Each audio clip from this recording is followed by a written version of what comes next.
Morning friend. आज का topic है, मोस्ट इम्पॉर्टेंट टॉपिक है सीपीसी का, और वह है शूट बाय और अगेंस्ट द गवर्नमेंट और public officer in their official capacity. CPC में suit in particular cases mention किया गया है। आज हम देखेंगे, डिस्कस करेंगे कि ये गवर्नमेंट के द्वारा और गवर्नमेंट के अगेंस्ट में सूट फाइल करने का क्या प्रोसीजर है और सीपीसी उस प्रोविजंस और उस प्रोसीजर्स को कहां डील किया है। तो सूट अगेंस्ट और बाय द गवर्नमेंट और पब्लिक ऑफिसर का जो चैप्टर है वो डील करता है section 80, 79, 80, 81 and 82 of the CPC, और साथ साथ जो ऑर्डर है वो ऑर्डर 27 डील करता है। अब हम देखेंगे कि ये गवर्नमेंट के द्वारा against the government and bye the government जो शूट फाइल होगा उसका जो प्रोविजंस है वो स्टार्ट होता है सीपीसी का सेक्शन 79 से 82 तक। अब देखेंगे कि ये 79 सीपीसी क्या कहता है। तो 79 CPC talks about when the suit files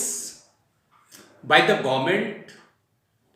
और against the government, then by what names and descriptions of the government shall be mentioned in the plaint in place of plaintiff and defendant। तो ये 79 CPC में बताया गया है, if a case is filed against the central government और by the government, central government, then the names of the party to be addressed as the Union of India, whether the government is plaintiff or the defendants। And in case of the state government, if the case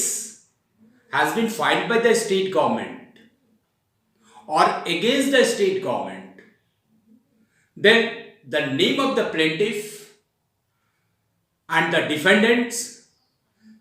shall be mentioned as the government of that state, and this is the provisions mentioned in section 79 of the CPC. Now I will discuss section 80 of the CPC. क्या कहता है CPC का section 80 क्या कहता है? ये सारा section 79 से 82 तक वो रिलेटेड है जो गवर्नमेंट के अगेंस्ट में और गवर्नमेंट के द्वारा जो शूट फाइल किया जाता है। तो सबसे पहले देखेंगे कि जो 80 सीपीसी में बेयर एक्ट में जो डिफाइन किया गया है, 80 सीपीसी कहता है no suit shall be instituted against the union government, state government including the government of Jammu and Kashmir और against the public officer until expiration of 60 days after service of the notice। तो ये क्या है? सर्विस ऑफ द नोटिस क्या है? ये CPC में जो सर्विस ऑफ द नोटिस का जो जिक्र किया गया है वो क्या है? तो ये एटीसीपीसी में ये 60 डेज का जो नोटिस का पीरियड है इसको मैंडेटरी बनाया गया था और इसमें कहा गया था कि यूनियन गवर्नमेंट के अगेंस्ट में, स्टेट गवर्नमेंट के अगेंस्ट में, पब्लिक ऑफिसर के अगेंस्ट में और साथ साथ जम्मू कश्मीर के गवर्नमेंट के अगेंस्ट में शूट तभी फाइल होगा जब स्टेट को, गवर्नमेंट को एटीसीपीसी का नोटिस दिया जाएगा और 60 डेज एक्सपायर करने के बाद गवर्नमेंट के अगेंस्ट में नोटिस फाइल होगा। अब है कि ये जो एटीसीपीसी का जो नोटिस है, उस नोटिस का जो मोड ऑफ नोटिस क्या है, मोड ऑफ नोटिस क्या होगा? तो पहले मैं बता दूं कि अगर if the case is filed against the central government, is the case is going to be filed against the central government, in that case जो एटीसीपीसी के अंतर्गत जो नोटिस किए जाएंगे तो उसमें जो नोटिस को एड्रेस किया जाएगा वो सेक्रेटरी टू द गवर्नमेंट होगा। अब सेकेंड मोड जो है, अगर रेलवेज के खिलाफ सूट फाइल किया जाएगा, रेलवे डिपार्टमेंट के खिलाफ सूट फाइल किया जाएगा, तो वहां जो एटीसीपीसी का जो नोटिस होगा वो जीएम ऑफ रेलवे को भेजा जाएगा। अब जो थर्ड मोड है, the government of Jammu and Kashmir, तो government of Jammu and Kashmir के अगेंस्ट में केस सूट फाइल करने के पहले chief secretary of the Jammu and Kashmir को नोटिस एटीसीपीसी के अंतर्गत भेजा जाएगा और जो स्टेट गवर्नमेंट के अगेंस्ट में जो नोटिस जाएगा वो secretary of the state government of that state government और साथ साथ जिस डिस्ट्रिक्ट से जो रिलेटेड शूट होगा उस केसेस में जो एटीसीपीसी का नोटिस प्लेंटिफ के द्वारा भेजा जाएगा वो district magistrate of the district, और जो पब्लिक ऑफिसर के अगेंस्ट में जो केस फाइल किए जाएंगे उसमें जो एटीसीपीसी का नोटिस भेजा जाएगा, notice to the that very public officer. अब एटीसीपीसी में यह भी बताया गया है सेक्शन एटीसीपीसी में कि जो नोटिस में जो कंटेंट्स होगा वो क्या होगा, कंटेंट्स ऑफ द नोटिस क्या होगा। तो उसमें कहा गया है कि प्लेंटिफ जो है, plaintiff shall mention in the notice his name and full address. Means जो नोटिस एटीसीपीसी का जाएगा उसमें प्लेंटिफ का पूरा डिस्क्रिप्शंस, उसका पूरा नाम, एड्रेस मेंशन होना चाहिए। और जो दूसरा कंटेंट्स है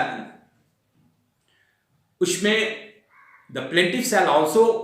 mention the cause of action, किस कॉज ऑफ एक्शन को लेकर नोटिस किया जा रहा है, और साथ साथ प्लेंटिफ को यह भी मेंशन करना होगा कि वह क्या रिलीफ शॉट किया है, the details of the relief, the details of the relief claimed and the detail of the relief shot by the plaintiff. ये तीन कंडीशंस हैं नोटिस का एटीसीपीसी में अगर ये 3 कंडीशंस जो दिए गए हैं अगर कंप्लाई नहीं किया जाता है प्लेंटिफ के द्वारा while sending the notice under section 80 CPC to the government, in that situation the court shall reject the plaint. Plaint को कोर्ट रिजेक्ट करेगा. Plaint shall be rejected by the court. जैसा कि पहले क्लास में हम लोग ऑलरेडी डिस्कस कर चुके हैं, रिजेक्शन ऑफ प्लेंट जो ऑर्डर 7 रूल 11 के अंतर्गत कोर्ट को पावर है कि वह प्लेंट को रिजेक्ट कर सकता है. ये तो है नोटिस ऑफ द एटीसीपीसी. अब इसमें क्या हो रहा था, ये जो एटीसीपीसी के अंतर्गत जो नोटिस देने का जो प्रोविजंस था उसमें बहुत टेक्निकल ग्राउंड को लेकर जो शूट गवर्नमेंट के अगेंस्ट में आ रहा था वह रिजेक्ट हो जाता था. तो इस बात को लेकर एक मैटर स्टेट ऑफ पंजाब का था जो ऑनरेबल सुप्रीम कोर्ट में लाया गया और उस केस में ऑनरेबल जस्टिस कृष्णन अय्यर के द्वारा हेल्ड किया गया the state of Punjab versus Geeta iron brass work में कि जो एटीसीपीसी का जो प्रोविजंस है इसको डिलीट किया जाए और नेसेसरी अमेंडमेंट्स लाया जाए ताकि जो पब्लिक का राइट्स जो है उसको प्रिजर्व किया जा सके. इस तरह का जजमेंट ऑनरेबल जज श्री कृष्णा अय्यर के द्वारा जस्टिस कृष्णा अय्यर के द्वारा लाया गया था और इस जजमेंट के बाद एक ज्वाइंट पार्लियामेंट्री कमेटी का रिपोर्ट आया 1976 में और उसमें एटीसीपीसी में 2 अमेंडमेंट्स लाया गया और वो 2 अमेंडमेंट्स आया उसमें 80 सबसेक्शन 2 और 80 सबसेक्शन 3 को जोड़ा गया और उस 80 सबसेक्शन 2 के अनुसार 80 सबसेक्शन 2 में यह प्रोविजंस लाया गया कि कोई व्यक्ति सरकार के खिलाफ शूट फाइल करना चाहता है और उसे इमीडिएट रिलीफ चाहिए, अगर वह कोर्ट को सेटिस्फाई कर देता है कि उसे इमीडिएट रिलीफ चाहिए तो उस सिचुएशन में ये जो 60 डेज का जो मैंडेटरी नोटिस है अंडर सेक्शन 80 सीपीसी उसको कोर्ट के द्वारा वेव किया जाएगा. ये एक अमेंडमेंट्स आया और 80 सबसेक्शन 3 जो लाया गया उसमें जो टेक्निकल ग्राउंड्स पर जो प्लेंट रिजेक्ट होता था 80 सीपीसी के प्रोविजंस के तहत, तो उस प्रोविजंस को खत्म करते हुए प्लेंट रिजेक्ट करने का जो प्रोविजंस था उसको खत्म किया गया. अब है कि जो सबसेक्शन 3 में प्रोविजंस लाया गया उसमें बताया गया है कि नोटिस जो 80 सीपीसी में जो दिया जाएगा और सबसेक्शन 3 में लाया गया कि उसमें 3 फैक्ट्स को लाना है. एक है name and descriptions of the plaintiff, दूसरा कॉज ऑफ एक्शन और थर्ड जो है जो रिलीफ और जो क्लेम प्लेंटिफ के द्वारा सीक किया जाएगा वो लाया जाएगा. इस तरह से आज हम लोग देखें कि 1976 जो ज्वाइंट पार्लियामेंट्री कमेटी का जो रिपोर्ट आया, उसके पहले जो था वो 80 सीपीसी का नोटिस मैंडेटरी था, लेकिन अमेंडमेंट्स के बाद अगर प्लेंटिफ अगर ये ग्राउंड्स रीजन शो कर देता है कोर्ट को कि उसे इमीडिएट रिलीफ चाहिए